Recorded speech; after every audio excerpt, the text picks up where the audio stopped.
नवाज शरीफ और जहांगीर तरीन दोबारा से इलेक्शन लड़ने के काबिल हो जाएंगे। और अटॉर्नी जनरल ने आज चीफ जस्टिस को समाअत के दौरान रोकते हुए इस बात से आगाह किया कि जनाब इस कानून का निफाज हो चुका है, इसलिए अब आप ये केस नहीं सुन सकते हैं। लाहौर में दो बड़ों की अहम मुलाकात हुई है। में जहांगीर तरीन ने नई सियासी पार्टी बनाने का ऐलान किया है। जहांगीर तरीन तो अहल ही नहीं है इलेक्शन लड़ने के, तो वो किस तरह एक सियासी पार्टी बनाने की इलेक्शन कमीशन में दरखास्त कर सकते हैं। बिस्मिल्लाहिर्रहमानिर्रहीम नाज़रीन, अस्सलाम वालेकुम, खुशामदीद कहते हैं आपको अपने डिजिटल चैनल पर। मैं हूं आपका मेज़बान Ali Arsalan. Chief justice of Pakistan justice Umar Ata Bandial को सुप्रीम कोर्ट में शिकस्त दे दी गई है। ये क्या वाक़या हुआ है? सुप्रीम कोर्ट में review of judgments and order act 2023 का निफाज कर दिया गया है। सदर आरिफ अलवी जो हैं वो छुपे हुए खामोश मुजाहिद साबित हुए हैं। उन्होंने इस एक्ट के ऊपर दस्तखत किए और इसको कानून बनाने में मदद दे दी। इस कानून से होगा क्या? इस कानून से नवाज शरीफ और जहांगीर तरीन को अपनी नाअहल होने वाली सज़ाओं के खिलाफ अपील दायर करने का मौका मिल जाएगा। यानी अब नवाज शरीफ और जहांगीर तरीन दोबारा से इलेक्शन लड़ने के काबिल हो जाएंगे। ये हुआ किस तरह है? आज सुप्रीम कोर्ट में समाअत तो इलेक्शन के हवाले से, पंजाब इलेक्शन के हवाले से जो समाअत 24 तारीख को मुलतवी हुई थी, आज 29 तारीख को उसकी सुनवाई थी। उसके दौरान जो है वो ये सारा वाक़या हुआ। चीफ जस्टिस को भी मालूम नहीं था, बल्कि पूरी अवाम से जो है वो ये बात छुपाई गई थी कि इस कानून का निफाज हो रहा है। और अटॉर्नी जनरल ने आज चीफ जस्टिस को समाअत के दौरान रोकते हुए इस बात से आगाह किया कि जनाब इस कानून का निफाज हो चुका है, इसलिए अब आप ये केस नहीं सुन सकते हैं। ये केस क्यों नहीं सुन सकते और आज निफाज किस तरह हुआ, सुप्रीम कोर्ट में अटॉर्नी जनरल और चीफ जस्टिस के दरमियान क्या गुफ्तगू हुई, ये तमाम चीज़ें आपके साथ शेयर करेंगे। इन तमाम खबरों की तफसीलात जानने के लिए हमारे साथ आखिर तक जुड़े रहिएगा। सबसे पहले तो आपको ये खबर हम देते चलें कि लाहौर में दो बड़ों की अहम मुलाकात हुई है। लोग हैं जहांगीर तरीन और अलीम खान। अलीम खान की रिहाइशगाह पर होने वाली मुलाकात में जहांगीर तरीन ने नई सियासी पार्टी बनाने का ऐलान किया है। उस सियासी पार्टी में जो भी पीटीआई के साबिक अरकान होंगे या जो पीटीआई के इस वक्त मौजूदा नाराज अरकान हैं उनको शामिल करने का फैसला किया गया है। पार्टी में ओन चौधरी जो है उनको भी एक खास अहम ओहदा दिए जाने का इम्कान है। जहांगीर तरीन ग्रुप के जितने लोग थे वो इस मुलाकात में शामिल थे। इस मुलाकात में अलीम खान ने यह मशवरा दिया था कि कोई भी प्रेशर ग्रुप बनाने से बेहतर है कि एक नई सियासी पार्टी बना दी जाए। अब आपको ये मालूम होगा कि जिस तरह लोग जोक दर जोक जो है वो पीटीआई को छोड़कर जा रहे हैं, रोज़ाना कोई ना कोई नई प्रेस कॉन्फ्रेंस हो रही होती है और उसमें बताया जाता है कि जी हम पीटीआई को छोड़ के जा रहे हैं, इसके साथ साथ हम सियासत को भी छोड़ के जा रहे हैं। तो इसके अलावा जहांगीर तरीन के साथ पिछले दिनों पीटीआई के साबिक नायब सदर और पीटीआई की एक तवाना आवाज़ फवाद चौधरी ने भी राब्ता किया था। वो इसी हवाले से था कि जहांगीर तरीन अब एक नई सियासी पार्टी बनाने जा रहे हैं, तो उसमें यकीनी तौर पर उनकी शमूलियत जो है वो कर दी जाएगी। अब वो उसमें शामिल हो जाएंगे। लेकिन इस पार्टी की अहमियत क्या है इस वक्त जब पीटीआई को दबाया जा रहा है, क्रश किया जा रहा है? तो इस सारे सिनेरियो में पार्टी की अहमियत क्या है? अब मैं इस चीज़ को आप ये जो आज एक कानून का निफाज हुआ है उससे जोड़िए और देखिए कि जहांगीर तरीन तो नाअहल हैं, वो इलेक्शन नहीं लड़ सकते, लेकिन इसके बावजूद जो है वो एक नई सियासी पार्टी बनाएंगे और उसकी दरख्वास्त जो है वो इलेक्शन कमीशन में दायर करेंगे। लेकिन जहांगीर तरीन तो अहल ही नहीं है इलेक्शन लड़ने के, तो वो किस तरह एक सियासी पार्टी बनाने की इलेक्शन कमीशन में दरख्वास्त कर सकते हैं? लेकिन अब चूंकि ये कानून बन चुका है तो इसी कानून के सर पर, इसी कानून का सहारा लेकर अब वो एक नई सियासी पार्टी बनाएंगे, उसके सरबराह बनेंगे और एक जो उनका ग्रुप ऑलरेडी मौजूद था, कुछ उन लोगों को शामिल करेंगे, कुछ अभी जो पीटीआई छोड़ के गए हैं उन लोगों को शामिल करेंगे।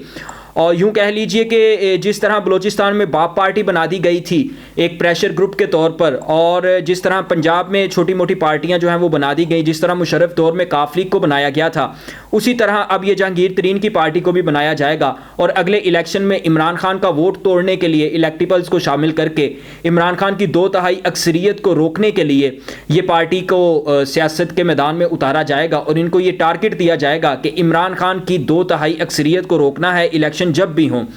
इसके अलावा जनाब आज सुप्रीम कोर्ट में होने वाली समाअत का अहवाल आपको बताते हैं। सुप्रीम कोर्ट में आज पंजाब इलेक्शन से मुतल्लिक समाअत थी।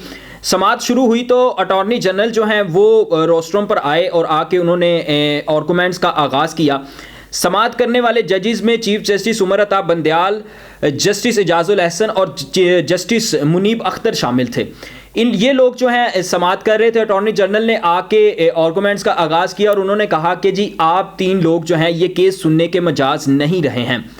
चीफ जस्टिस ने इसकी वजह पूछी तो अटॉर्नी जनरल ने बताया कि जुम्मे के रोज़ से supreme court review of judgments and order act 2023 का निफाज हो चुका है, यानी कि आज पीर है और जुम्मे वाले दिन से जो है इस ऑर्डर का निफाज कर दिया गया है। इसमें यह है कि चीफ जस्टिस साहब जो उनको एक सो मोटो लेने का इख्तियार था, ये मामले को अदालत में लेके आ सकते हैं जो आपको लगता है जहां पर कानून की खिलाफ वर्जी हो रही है, जहां पर आइन की खिलाफ वर्जी हो रही है। इसमें चीफ जस्टिस साहब की वो इख्तियारात जो हैं उनको महदूद कर दिया गया है। इसके अलावा अपील का हक जो है, किसी भी सज़ा के खिलाफ अपील का हक जो है वो जिस बेंच ने सज़ा दी होगी उससे बड़ा बेंच जो है वो अपील का जो अपील की समाअत होगी वो करेगा।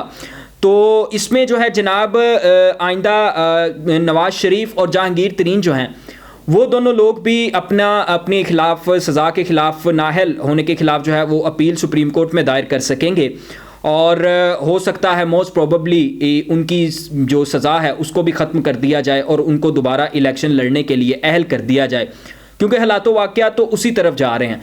जहांगीर तरीन नई पार्टी बना रहे हैं और नवाज शरीफ के लिए लेवल प्लेइंग फील्ड जो है उसको साफ़ किया जा रहा है कि वो आएँ और आके इलेक्शन लड़ें, और जो एक बाकायदा प्लान का हिस्सा है कि इमरान खान को माइनस कर दिया जाए, नवाज शरीफ को वतन वापस लाया जाए और उनको यहाँ पर आकर इलेक्शन लड़वाया जाए, इमरान खान की मकबूलियत के आगे उनको खड़ा किया जाए, क्योंकि और तो कोई नून लीगी रहनुमा जो है वो अवाम के सामने टिक नहीं पा रहा, अवाम के सामने उसको यूँ कह लीजिए मकबूलियत हासिल नहीं हो रही है। पीटीआई जो है वो अवाम में इस कदर मकबूल हो चुकी है कि नून लीग का कोई भी रहनुमा उसके आगे खड़ा नहीं हो पा रहा। तो अब ये नवाज शरीफ को लेवल प्लेइंग फील्ड दी जा रही है कि आप वतन वापस आएँ, आपको अहल करवाया जाएगा, आपकी सज़ा ख़त्म करवाई जाएगी, आपके ऊपर जितने करप्शन के केसेस हैं उनको ख़त्म करवाया जाएगा और आप यहाँ पर आकर इलेक्शन लड़ें और इमरान खान की मकबूलियत का सामना करें। तो इमरान खान को माइनस करने की बात तो अभी बाकी है, उस पर भी अमल दरामद जारी है, लेकिन एक जो लेवल प्लेइंग फील्ड के बारे में कहा जा रहा था कि वो प्रोवाइड की जाएगी नवाज शरीफ को, वो मुहैया कर दी गई है। तो यूं कह लीजिए कि तमाम मोहरे जो हैं वो खुलकर सामने आ रहे हैं। आहिस्ता आहिस्ता किस तरह एक एक करके तमाम मोहरों को सामने लाया जा रहा है, एकदम से कुछ नहीं किया जा रहा, लेकिन तमाम मोहरों को एक एक करके सामने लाया जा रहा है और हालात जो है इस तरफ लेके जाए जा रहे हैं कि आइंदा इलेक्शन में किसी भी तौर पीटीआई जो है वो इलेक्शन ना जीत सके या ये हो कि इमरान खान ही इलेक्शन से माइनस हो जाए। यहाँ पर एक आज की समाअत में एक अहम बात आपको बता दें कि जब अटॉर्नी जनरल ने ये बात की कि आप ये समाअत नहीं कर सकते क्योंकि ये जो रिव्यू एंड जजमेंट एक्ट है इसका नफाज जुम्मे से कर दिया गया है, तो जस्टिस मुनीब अख्तर ने कहा कि इसलिए आज इलेक्शन कमीशन के वकील के मुंह पर मुस्कुराहट है, यानी वो मुस्कुरा रहे हैं, उनको मालूम है कि ये एक कानून जो है वो हमने बना दिया है और इस कानून के तहत अब ये जो 3 रुकनी बेंच है ये इस केस की समाअत नहीं कर सकेगा। यानी अब इलेक्शन जो है वो उस केस की समाअत के दौरान ये बात पता चली थी, तो पंजाब इलेक्शन केस जो है उसको भी मुलतवी कर दिया गया है और इसके अलावा जो सुप्रीम कोर्ट के इख्तियारात हैं उनको भी महदूद कर दिया गया है। चीफ जस्टिस के जो इख्तियारात हैं उनको भी खास तौर पर महदूद किया गया है। निशाना ही वो थे कि चीफ जस्टिस जो हैं वो अपने इख्तियारात इस्तेमाल करके कानून और इंसाफ की जो बात कर रहे थे, लेकिन अब ये कहा जा रहा है कि चूंकि चीफ जस्टिस साहब को भी मजबूर कर दिया गया है कि वो घुटने टेक दें और उनको सुप्रीम कोर्ट में शिकस्त दे दी गई है, तो अब हो सकता है कि चीफ जस्टिस साहब भी जाते जाते नवाज शरीफ के खिलाफ जो एक सज़ा की दरख्वास्त आएगी वो खुद ही सुनेंगे और उसमें जो है वो लेवल प्लेइंग फील्ड जो है वो चीफ जस्टिस उमर अता बंदयाल खुद ही नवाज शरीफ को मुहैया करके जाएंगे। अब तक के लिए इतना ही। मजीद वीडियोस के लिए देखते रहिए मेरा डिजिटल चैनल। आपसे मुलाकात होगी अगली वीडियो में, तब तक के लिए अल्लाह हाफ़िज़।